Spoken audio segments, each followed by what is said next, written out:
صالحہ نے کہا تو وہ سب چونک پڑے۔ کیا مطلب؟ صفدر نے کہا۔ اس آپریٹس مشین پر طاقتور اور خوفناک اسلحہ نصب ہیں۔ کرامسنگ لیکوڈ کی مدد سے چھت پر موجود تمام ڈیوائسز کو تباہ کر کے اس عمارت کا حفاظتی حصار توڑا جا سکتا ہے۔ ایک بار یہ حصار ٹوٹ گیا تو آپریٹس مشین سے فائر ہونے والے میزائلوں سے اس پوری عمارت کو تباہ کیا جا سکتا ہے۔ لیکن ابھی تک آپریٹس مشین سے کوئی اٹیک نہیں ہوا ہے۔ ایسا لگ رہا ہے جیسے مجرم اس آپریٹس مشین سے رانا ہاؤس پر حملہ نہیں کرنا چاہتے بلکہ صرف نگرانی کر رہے ہیں، صالحہ نے کہا۔ ہاں واقعی یہ آپریٹس مشین یقینی طور پر سائرل نے بھیجی ہے اور وہ ہر صورت میں اس لڑکی کی ہلاکت کا ہوا آیا ہے۔ اس آپریٹس مشین سے اٹیک کر کے وہ رانا ہاؤس کی اینٹ سے اینٹ بجا سکتا ہے۔ پھر اب تک ایسا کیوں نہیں ہوا؟ جوہان نے کہا۔ ہو سکتا ہے کہ اب انہیں یہ کنفرم نہ ہوا ہو کہ لڑکی یہاں موجود بھی ہے یا نہیں۔ مکمل کنفرمیشن کے بعد ہی وہ یہاں اٹیک کرنے کا سوچ رہے ہوں، کیپٹن شکیل نے کہا۔ ہاں اب یہی کہا جا سکتا ہے کہ انہوں نے آپریٹس مشین کی مدد سے اس جگہ کی چیکنگ کر لی ہوگی، لیکن انہیں ابھی تک لڑکی کے بارے میں کنفرم نہ ہوا ہو کہ وہ یہاں ہے یا نہیں۔ اس لیے اس آپریٹس مشین کی مدد سے بدستور نگرانی کی جا رہی ہے، ورنہ یہ چاہتے تو اب تک اٹیک کر چکے ہوتے، صفدر نے کہا۔ ان کے حملہ نہ کرنے کی ایک اور وجہ بھی ہو سکتی ہے، ہاورڈ نے کہا۔ وہ کیا؟ سب نے ایک ساتھ کہا۔ ہو سکتا ہے کہ انہوں نے یہ آپریٹس مشین یہاں ہم سب پر نظر رکھنے کے لیے بھیجی ہو اور وہ خود یہاں پہنچ کر حملہ کرنے کا پروگرام بنا رہے ہوں، ہاورڈ نے کہا۔ تو وہ سب چونک پڑے۔ اوہ واقعی اس کا امکان ہو سکتا ہے، انہیں جو کہ لڑکی کے بارے میں کنفرم نہیں ہوا ہے، اس لیے وہ یہاں آ کر مکمل چیکنگ کرنے کا پروگرام بنا رہے ہوں گے اور پھر عمارت میں گھس کر اس لڑکی کو ہلاک کرنا چاہتے ہوں گے، صالحہ نے کہا۔ ابھی وہ سب یہی باتیں کر رہے تھے کہ اچانک وہ سب چونک پڑے۔ چھت پر موجود آپریٹس باغ نے اچانک غوطہ لگایا اور تیزی سے ان کی طرف بڑھا۔ بچوں یہ ہم پر حملہ کرنے لگا ہے، صفدر نے یکلخت چیختے ہوئے کہا اور ساتھ ہی تیزی سے چھلانگ لگا کر پیٹ کے بال چھت پر گر گیا۔ اسی لمحے آپریٹس مشین باکس زائیں کی تیز آواز نکالتا ہوا ان کے عین قریب سے گزرتا چلا گیا۔ ان سب نے فوراً صفدر کی طرح چھلانگیں لگا دی اور چھت پر پیٹ کے بال گرتے چلے گئے۔ آپریٹس مشین باکس تیزی سے آگے گیا اور پھر وہ یو ٹرن لیتا ہوا واپس پلٹا اور ایک بار پھر ان کی طرف بڑھا۔ او یہ واقعی حملہ آور ہو رہا ہے، اب کیا کریں؟ اس پر فائرنگ کریں، اسے مار گرائیں، تنویر نے چیختے ہوئے کہا۔ نہیں فائرنگ نہ کرنا، فائرنگ نہ کرنے کی صورت میں یہ بلاسٹ ہو جائے گا، جولیا نے تیز لہجے میں کہا۔ آپریٹس مشین باکس عین ان کے اوپر آ کر ایک بار پھر ہوا میں معلق ہو گیا۔ اسی لمحے انہوں نے آپریٹس مشین باکس کا نچلا حصہ کھلتے دیکھا۔ یہ کیا ہو رہا ہے؟ جولیا نے ہونٹ چباتے ہوئے کہا۔ اس سے پہلے کہ کوئی اس کی بات کا جواب دیتا، اچانک آپریٹس کے کھلے ہوئے حصے سے دھوئیں کی دھار سے نکلی۔ سانس روک لو جلدی، صفدر نے چیخ کر کہا۔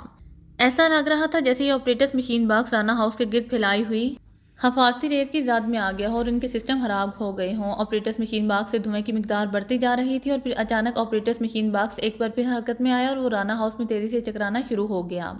اس سے نکلنے والا دھواں ہر طرف پھیلتا جا رہا تھا۔ ان سب نے سانس روک رکھے تھے، لیکن کب تک؟ سب سے پہلے صالحہ نے سانس لیا تو اسے یکلخت تیز اور انتہائی ناگوار بو کا احساس ہوا۔ دھوئیں میں شاید زہریلی گیس تھی۔ اس کے ناک اور منہ میں تیز مرچیں سی بھر گئیں اور یہی مرچیں جیسے اس کے دماغ میں بڑھتی چلی گئیں۔ اس کے ساتھ ہی اس کا دماغ جکڑا گیا اور ساتھ ہی اس کی آنکھوں کے سامنے اندھیرا چھا گیا۔ پھر دوسری باری صفدر کی آئی، اس کا بھی صالحہ جیسا حال ہوا اور پھر ایک ایک کر کے وہ سب لہراتے ہوئے الٹ الٹ کر گرتے چلے گئے اور بے ہوش ہو گئے۔ عمران نے کار گراہم کلب کی پارکنگ میں روکی اور کار سے نکل کر باہر آ گیا اور تیز تیز قدم اٹھاتا ہوا کلب کے صدر دروازے کی طرف بڑھ گیا۔ بلیک زیرو نے اسے کال کیا تھا اور اس نے بتایا تھا کہ اس نے اسٹیٹ بینک سے ایک نجی بینک کا پتہ چلا لیا تھا جس میں گریٹ لینڈ سے $10 لاکھ ٹرانسفر کروائے گئے تھے۔ اس نجی بینک سے بلیک زیرو نے یہ معلومات بھی حاصل کر لی تھی کہ یہ اماؤنٹ گراہم کلب کے جنرل مینیجر جو اس کلب کا مالک بھی تھا کے ذاتی اکاؤنٹ میں ٹرانسفر کی گئی تھیں۔ گراہم کے بارے میں سنتے ہی عمران نے فوری طور پر اس کے پاس جانے کا فیصلہ کر لیا تھا۔ اس نے دانش منزل واپس آ کر ڈریسنگ روم میں اپنا لباس تبدیل کیا اور ایک خطرناک بدمعاش کا میک اپ کر کے وہ گراہم کلب کی طرف روانہ ہو گیا۔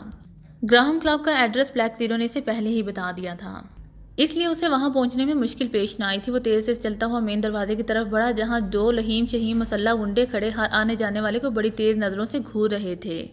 عمران اپنے حلیے اور ٹال ڈھال سے نامی گنڈا دکھائی دے رہا تھا، اس لیے وہ جیسے ہی دروازے کے قریب پہنچا دونوں دربانوں نے جھک کر اسے مؤدبانہ انداز میں سلام کیا اور ایک نے جلدی سے دروازہ کھول دیا اور عمران سر ہلاتا ہوا اندر داخل ہوا اور ایک طرف بنے ہوئے وسیع و عریض کاؤنٹر کی طرف بڑھتا چلا گیا۔ حال میں ہر طرف مقامی اور غیر ملکی بدماش اور گنڈے بیٹھے شراب اور منشیات کا آزادانہ استعمال کر رہے تھے اور ہال میں شراب اور منشیات کی ملی جلی بو رچی بسی ہوئی تھی۔ ماسٹر گراہم سے کہو کہ ولنگٹن سے زاراگ آیا ہے، عمران نے کاؤنٹر پر کھڑی خوبصورت لڑکی سے مخاطب ہو کر انتہائی کرخت اور سرد لہجے میں کہا۔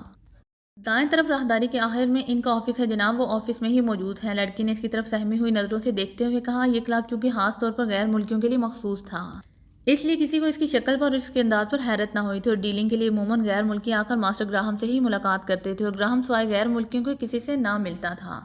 عمران نے بھی جس بدماش کا میک اپ کر رکھا تھا وہ ایک غیر ملکی کا ہی تھا، اس لیے کاؤنٹر گرل نے اسے بغیر کسی تردد کے ماسٹر گراہم کے آفس کے بارے میں بتا دیا تھا۔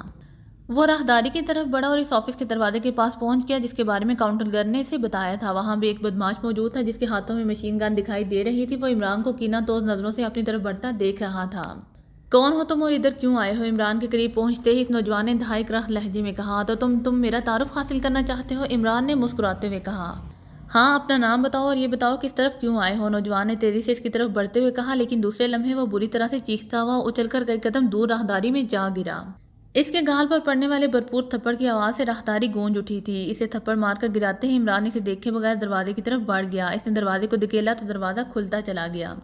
یہ ایک وسیع و عریض کمرہ تھا جو بیک وقت آفس اور ڈرائنگ روم کے طرز پر سجایا گیا تھا۔ ایک بڑے سے صوفے پر 4 لہیم شہیم گنڈے بیٹھے ہوئے تھے جن کے ہاتھوں میں شراب کے گلاس تھے، جبکہ بڑی سی آفس ٹیبل کے پیچھے ایک لمبے اور ورزشی جسم کا ایک نوجوان گنڈا اونچی پشت والی کرسی پر بیٹھا ہوا تھا۔ اس آدمی کا سر گنجا تھا اور شکل و صورت سے وہ انتہائی شفاف اور درندہ صفت دکھائی دے رہا تھا، جس کے چہرے پر جا بجا زخموں کے پرانے نشان دکھائی دے رہے تھے جو اس بات کا ثبوت تھے کہ اس کی ساری زندگی لڑائی بڑھائی میں گزری ہے۔ اس بدماش کے ہاتھ میں بھی شراب کی بوتل دکھائی دے رہی تھی۔ عمران کے اندر داخل ہوتے ہی وہ سب بری طرح سے چونک پڑے۔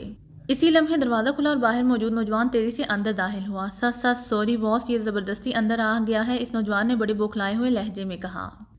ٹھیک ہے تم جاؤ، گنجے سر والے نے بدماش سے کہا تو وہ آدمی عمران کو تیز نظروں سے گھورتا ہوا باہر چلا گیا اور اس نے دروازہ بند کر دیا۔ عمران میز کے سامنے آ کر بڑے اطمینان بھرے انداز میں کھڑا ہو گیا تھا۔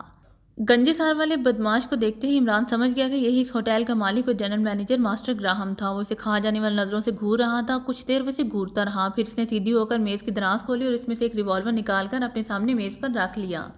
ریوالور دیکھ کر عمران کے ہونٹوں پر مسکراہٹ آ گئی۔ وہ آگے بڑھا اور بڑے اطمینان بھرے انداز میں میز کی دوسری طرف رکھی ہوئی کرسیوں میں سے ایک کرسی پر بیٹھ گیا۔ کوئی خاص چیز لگ رہے ہو؟ ماسٹر گراہم نے اسے اطمینان بھرے انداز میں کرسی پر بیٹھتے دیکھ کر بڑبڑاتے ہوئے کہا۔ صرف لگ نہیں رہا، میں ہوں ہی خاص الخاص، عمران نے مسکراتے ہوئے کہا۔ کون ہو تم؟ نام کیا ہے تمہارا؟ ماسٹر گراہم نے اسے گھورتے ہوئے کرس لہجے میں کہا۔ ولنگٹن کے ڈان زاراگ کا نام سنا ہے تم نے؟ عمران نے اس کی طرف غور سے دیکھتے ہوئے کہا۔ نہیں، میں نے نہیں سنا، ماسٹر گراہم نے کہا اور پھر اس نے اچانک شراب کی بوتل میز پر رکھی اور میز پر پڑا ہوا ریوالور اٹھا کر ایک جھٹکے سے اٹھ کر کھڑا ہو گیا۔ اس کے اٹھتے ہی صوفے پر بیٹھے ہوئے چاروں بدماشوں نے بھی اٹھنے میں دیر نہ لگائی اور انہوں نے بیک وقت جیبوں سے ریوالور نکال لیے۔ کتے کی دم کو لاکھ سیدھا کرنے کی کوشش کرو لیکن وہ ٹیڑھی کی ٹیڑھی ہی رہتی ہے، تم بھی اسی ٹائپ کے لگتے ہو، عمران نے ایک طویل سانس لیتے ہوئے انتہائی حقارت بھرے لہجے میں کہا۔ تمہاری یہ جرت؟ اس کی بات سن کر ماسٹر گراہم نے یکلخت بڑکتے ہوئے کہا اور دوسرے لمحے کمرہ یکلخت پے در پہ انسانی دھماکوں اور چیخوں سے گونج اٹھا۔ عمران کا ایک ہاتھ جو اس نے کرسی پر بیٹھتے ہی کوٹ کی جیب میں ڈال لیا تھا بجلی کسی تیزی سے باہر آیا اور اس کے ہاتھ میں موجود چھوٹے مگر جدید سانس نے محسوس مشین پسٹل نے نہ صرف ماسٹر گراہم کے ہاتھ میں موجود ریوالور اڑا دیا بلکہ عمران نے بھی مشین پسٹل کا رخ صوفے کی طرف کر کے ٹریگر دبا دیا تھا۔ ترتراہٹ کی آواز کے ساتھ گولیوں کا برس چاروں گنڈوں پر پڑا اور وہ چاروں ایک ساتھ اچھلتے ہوئے صوفے پر گرے اور صوفے سمیت پیچھے الٹ گئے۔ یہ چیخیں ان کے حلق سے نکلی تھیں جبکہ ماسٹر گراہم حیرت سے منہ کھولے بت بنا رہ گئے۔ یہ ساری کارروائی پلک جھپکنے میں مکمل ہو گئی تھی اور اس کے ساتھ ہی عمران کا ہاتھ کوٹ کی جیب میں گیا اور اس کے ہاتھ سے مشین پسٹل یوں غائب ہو گئے جیسے اس نے جیب سے مشین پسٹل نکالا ہی نہ ہو۔ آرام سے بیٹھ جاؤ ماسٹر گراہم، ڈرو نہیں، میں تمہیں ہلاک نہیں کروں گا، عمران نے مسکراتے ہوئے کہا۔ تو ماسٹر گراہم جس کے چہرے پر خوف کے تاثرات ابھر آئے تھے چند لمحے عمران کو خوف بھری نظروں سے دیکھتا رہا، پھر وہ کرسی پر بیٹھ گیا۔ کون ہو تم؟ اس نے عمران کی طرف دیکھتے ہوئے خوف بھرے لہجے میں کہا۔ دوستوں کے لیے دوست اور دشمنوں کے لیے راسکل کنگ، بس یہی میرا تعارف ہے اور نام میں پہلے ہی بتا چکا ہوں، عمران نے اسے اطمینان بھرے لہجے میں کہا۔ زاراگ ولنگٹن کا ڈان زاراگ، ماسٹر گراہم نے کہا۔ ہاں، عمران نے کہا۔ بولو یہاں کیوں آئے ہو، کیا چاہتے ہو مجھ سے؟ عمران نے چہرے پر مسکراہٹ سجائی ہوئی تھی۔ ماسٹر گراہم نے خود کو سنبھالتے ہوئے قدر نرم لہجے میں کہا۔ بہت خوب، تمہارے اس بدلے ہوئے انداز سے لگ رہا ہے کہ تم کام کے آدمی ہو، عمران نے کہا۔ زاراگ، یہ جو بھی تمہارا نام ہے میری بات دھیان سے سن لو، میں تم سے ڈرا نہیں ہوں، میں صرف تم سے تمہارے یہاں آنے کا مقصد جاننا چاہتا ہوں، ورنہ جس طرح تم نے بہترین فائرنگ کا مظاہرہ کیا ہے اس سے زیادہ بہترین اور تیز رفتاری سے میں بھی تم پر فائرنگ کر سکتا ہوں، ماسٹر گراہم نے ہونٹ بھینج کر اور ایک ایک لفظ چبا کر بولتے ہوئے کہا۔ بہت خوب، مجھے تمہارا یہ انداز پسند آیا ہے ماسٹر گراہم، بہرحال میں تم سے چند سوال پوچھنے آیا ہوں اور مجھے امید ہے کہ تم میرے چند سوالوں کا جواب دے کر مجھے پھر سے مشین پسٹل نکالنے اور فائرنگ کرنے کا موقع نہیں دو گے، عمران نے کہا۔ کیا پوچھنا چاہتے ہو؟ ماسٹر گراہم نے اسے گھورتے ہوئے کہا۔ سب سے پہلا سوال ہے سائرل، عمران نے اس کی طرف غور سے دیکھتے ہوئے کہا۔ تو سائرل کا نام سنتے ہی ماسٹر گراہم اس بری طرح سے اچھلا جیسے عمران نے سوال کرنے کی بجائے اس پر تیز دار خنجر پھینک دیا ہو۔ سچ سائرل؟ کون سائرل؟ ماسٹر گراہم نے بوکھلائے ہوئے لہجے میں کہا۔ وہی سائرل جس نے تمہارے ذاتی اکاؤنٹ میں $10 لاکھ ٹرانسفر کروائے ہیں، عمران نے کہا۔ تو ماسٹر گراہم کے چہرے پر خوف کے تاثرات نمایاں ہو گئے۔ میں کسی سائرل کے بارے میں نہیں جانتا اور نہ ہی میرے کسی اکاؤنٹ میں اتنی بڑی رقم ٹرانسفر ہوئی ہے، ماسٹر گراہم نے سر جھٹکتے ہوئے کہا۔ تو کیا تم ٹرانکو اور اس کی منگیتر میلیشیا کے بارے میں بھی کچھ نہیں جانتے اور نہ ہی تمہیں ان 10 افراد کے بارے میں کچھ معلوم ہے جو ٹرانکو کے ساتھ پاکیشیا آئے ہیں؟ عمران نے گراہٹ بھرے لہجے میں کہا تو ماسٹر گراہم نے یک لخت ہونٹ بھینچ لیے اور اس کا رنگ زرد ہو گیا۔ وہ عمران کو چند لمحے خالی خالی نظروں سے دیکھتا رہا، پھر اس کے چہرے کے تاثرات بدلنا شروع ہو گئے اور اس کے چہرے پر حیرت اور خوف کی جگہ غصے اور نفرت کے تاثرات ابھرنا شروع ہو گئے۔ کون ہو تم اور یہ سب کیوں پوچھ رہے ہو؟ اس پر ماسٹر گراہم نے گراتے ہوئے کہا، موت کا دوسرا نام زاراک ہے ماسٹر گراہم، اور زاراک کے سامنے ایسی باتیں کرنے والا دوسرا سانس نہیں لیا کرتا۔ عمران نے اسی زیادہ خوفناک انداز میں گراتے ہوئے اور انتہائی سرد لہجے میں کہا۔ اور ابھی عمران کا فکرہ مکمل ہی ہوا تھا کہ کرسی پر بیٹھا ہوا ماسٹر گراہم یکلخت بجلی کسی تیزی سے اچھل کر عمران پر آیا۔ اس نے اپنے طور پر انتہائی برق رفتاری سے حملہ کیا تھا اور اڑتا ہوا عمران کی طرف آیا تھا، لیکن عمران شاید پہلے ہی اس کی اس حرکت کے لیے تیار تھا۔ اس لیے جیسے ہی ماسٹر گراہم کا جسم کرسی سے اچھلا، عمران نے خود کو کرسی سمیت پیچھے کی طرف قالین پر گرا لی، اور جیسے ہی ماسٹر گراہم اس کے اوپر آیا، عمران کی دونوں ٹانگیں چلی اور ماسٹر گراہم کا جسم جو تیزی سے اس کے اوپر آیا تھا کسی سپرنگ پر گرنے والے انداز میں دوبارہ اوپر کی طرف اٹھا، اور پھر جیسے ہی نیچے آئی عمران کی ٹانگیں ایک بار پھر چلیں اور وہ چیختا ہوا اور ہوا میں رول ہوتا ہوا پوری قوت سے سائیڈ کی دیوار سے ٹکرا کر نیچے گرا۔ اس نے تڑپ کر اٹھنا چاہا، لیکن عمران فوراً ماہر جمناسٹک کا مظاہرہ کرتے ہوئے اٹھا اور آگے بڑھ کر لمبے ترنگے اور بھاری بھرکم ماسٹر گراہم کی گردن اور اس کی کمر پر ہاتھ ڈالا اور اسے جھٹکے کے ساتھ یوں اوپر اٹھا لے جیسے ماسٹر گراہم کا کوئی وزن ہی نہ ہو اور عمران کے لیے وہ ایک چھوٹا سا بچہ ہو۔ عمران نے اپنا جسم گھمایا اور دوسرے لمحہ کمرہ ماسٹر گراہم کی تیز اور انتہائی دردناک چیخوں سے گونج اٹھا۔ عمران نے اسے یک لخت پوری قوت سے سامنے والی دیوار کی طرف پھینک دیا تھا۔ ماسٹر گراہم ایک دھماکے سے دیوار سے ٹکرا کر نیچے گرا ہی تھا کہ عمران اس کے سر پر پہنچ گیا اور پھر کمرہ یک لخت ماسٹر گراہم کے حلق سے نکلنے والی مسلسل چیخوں سے گونج اٹھا۔ عمران کی دونوں ٹانگیں مشین کی سی تیزی سے حرکت کر رہی تھیں اور وہ اچھل اچھل کر پوری قوت سے ماسٹر گراہم کے جسم پر ضربے لگاتا چلا جا رہا تھا۔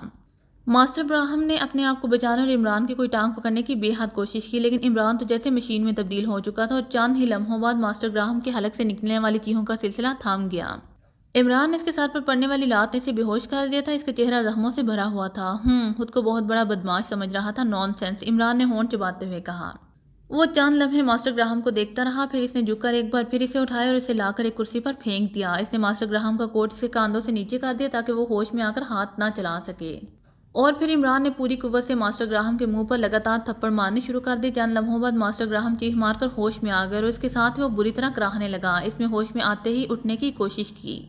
بیٹھے رہو، اگر اٹھنے کی کوشش کی تو کھوپڑی میں گولی اتار دوں گا، عمران نے جیب سے مشین پسٹل نکال کر اس کے سر سے لگاتے ہوئے کہا، اور ماسٹر گراہم اٹھتے اٹھتے بیٹھ گیا۔ اس کے منہ سے اذیت ناک کراہیں نکل رہی تھیں۔ عمران نے اس کے آفس میں ہوتے ہی دیکھ لیا تھا کہ آفس مکمل طور پر ساؤنڈ پروف ہے، اس لیے اسے اس بات کو کوئی خطرہ نہیں تھا کہ اندر کی آوازیں باہر جا سکتی ہیں۔ کاکا کیا چاہتے ہو تم؟ ماسٹر گراہم نے کراہتے ہوئے کہا۔ ٹرانکو اور اس کی گرل فرینڈ میلیشیا کہاں ہے اور ان کے ساتھ سپر فورس کے جو 10 افراد آئے ہیں ان کا پتہ کیا ہے؟ عمران نے کہا۔ ماما میں نہیں جانتا، مجھے نہیں معلوم، ماسٹر گراہم نے اسی طرح کراہتے ہوئے کہا۔ جھوٹ مت بولو ماسٹر گراہم، مجھے سچ بتا دو ورنہ، عمران نے گراتے ہوئے کہا۔ ماما میں سچ بول رہا ہوں، مجھے اس بارے میں کچھ نہیں معلوم، باس کو معلوم ہوگا، ماسٹر گراہم نے کہا تو عمران چونک پڑا اور حیرت سے اس کی طرف دیکھنے لگا۔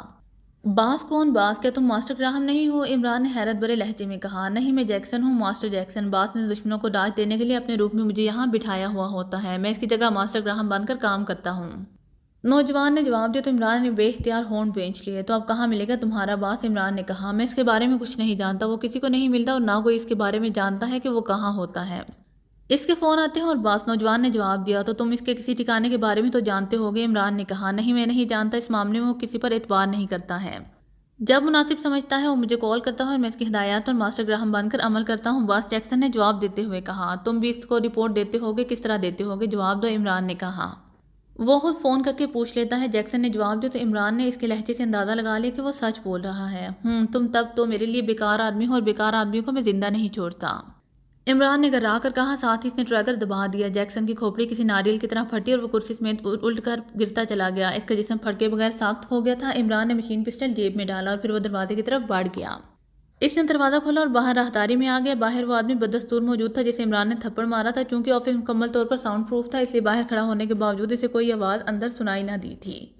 وہ عمران کو دیکھ کر چونکا اور پھر اسے بری طرح سے گھورنے لگا۔ عمران نے اس کی کوئی پرواہ نہ کی اور تیز قدم اٹھاتا ہال میں پہنچ گیا، پھر خاموشی سے کلب سے نکل کر باہر آ گیا۔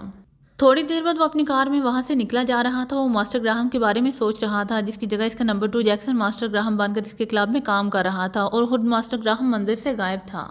وہ صرف فون پر ہی ہدایات دیتا تھا، وہ کون تھا اور کہاں رہتا تھا اس کے بارے میں جیکسن کو بھی معلوم نہیں تھا، اور عمران سوچ رہا تھا کہ پاکیشیا میں ایسا کون سا انسان ہو سکتا ہے جو اس ماسٹر گراہم کے بارے میں کچھ جانتا ہو۔ پھر اچانک اس کے ذہن میں خیال ابھرا۔ اس نے کہا سڑک کے کنارے پر لے جا کر روکے اور پھر اس نے جیب سے سیل فون نکالا اور تیزی سے نمبر پریس کرنے لگا۔ ٹائیگر بول رہا ہوں بات دوسری طرف سے ٹائیگر کی مودبانہ آواز سنائی دی۔ اس نے سیل فون کے ڈسپلے پر عمران کا نام دیکھ لیا تھا۔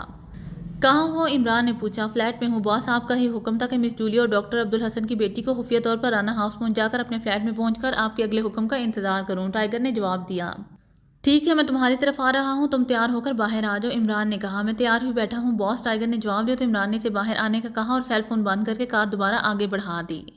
تھوڑی دیر بعد اس نے ٹائیگر کو اس کمرشل پلازا کے باہر سے پک کیا جہاں اس کی رہائش گاہ تھی اور پھر وہ ٹائیگر کو لے کر ایک طرف روانہ ہو گیا۔ گراہم کے بارے میں کیا جانتے ہو؟ عمران نے کچھ دیر خاموش رہنے کے بعد ٹائیگر سے مخاطب ہو کر پوچھا۔ Master Graham? آپ ماسٹر گراہم کے کلب کے بارے میں پوچھ رہے ہیں؟ ٹائیگر نے کہا۔ ہاں، عمران نے کہا۔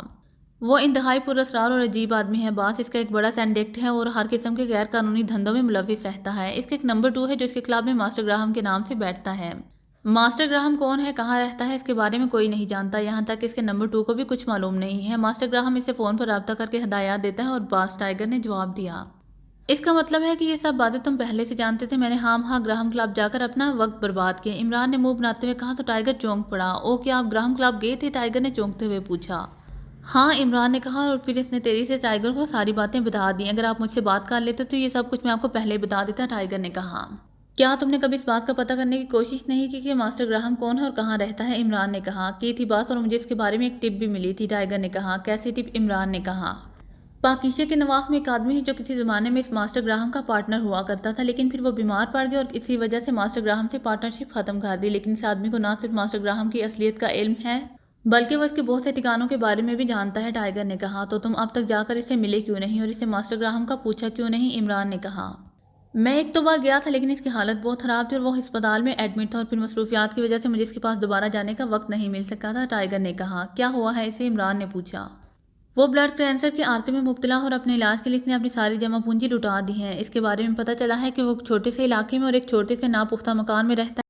اس کے 2 بچے ہیں جو چھوٹے چھوٹے ہیں اور اس کی بیوی ہے جو اب لوگوں کے گھروں میں صفائی ستھرائی کا کام کر کے گزر بسر کر رہی ہے اور علاج کے لیے رقم نہ ہونے کی وجہ سے اس آدمی کی حالت پہلے سے زیادہ خراب ہو گئی ہے اور وہ اب بستر پر ہی پڑا رہتا ہے، ٹائیگر نے کہا۔ نام کیا ہے اس کا؟ عمران نے پوچھا۔ وہ مقامی آدمی ہے اور اس کا نام سہراب ہے، لیکن چونکہ وہ بیماری کی وجہ سے کافی بوڑھا ہو چکا ہے اس لیے ہم سب اسے اور سہراب کہتے ہیں، ٹائیگر نے جواب دیا۔ کیا تم نے اس کا گھر دیکھا ہوا ہے؟ عمران نے پوچھا۔ جی ہاں، ٹائیگر نے جواب دیا۔ مجھے ایڈریس بتاؤ، ہم اس سے ملنے جا رہے ہیں، عمران نے کہا تو ٹائیگر نے اس بات پہ سر ہلا دیا۔